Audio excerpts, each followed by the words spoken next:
Revenons sur la différence entre la gauche et la droite. Ce sont des notions extrêmement confuses dans le débat politique actuel, dans l'esprit des gens. Alors, bon, j'ai dit récemment que la gauche était en phase avec le peuple, avec la masse,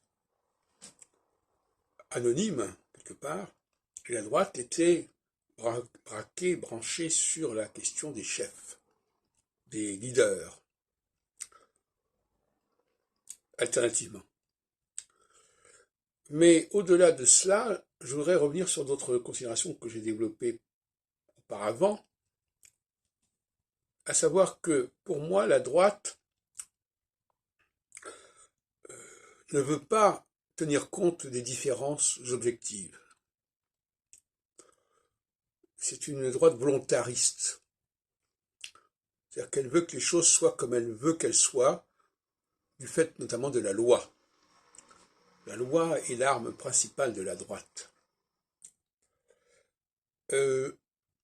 Pour la gauche, je dirais qu'elle est plus scientifique, plus objective.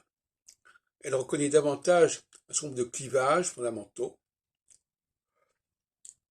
qui sont évidents, qui s'imposent à la vue. Et par conséquent, et c'est là que le débat existe, elle serait davantage communautariste, si on peut dire, au sein d'un même ensemble, puisqu'elle reconnaît les diversités, les clivages.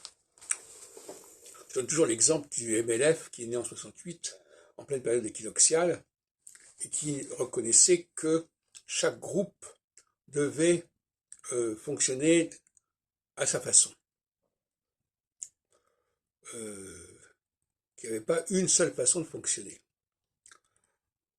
Une sorte d'autodétermination des différents groupes. Ce qui fait quelque chose de plus girondin, si on peut dire, de plus régional. Alors que pour moi, la droite est plus centralisatrice.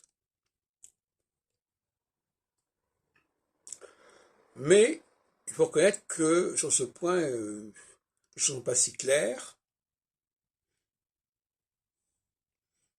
Mais je dirais que c'est ainsi que je vois les choses.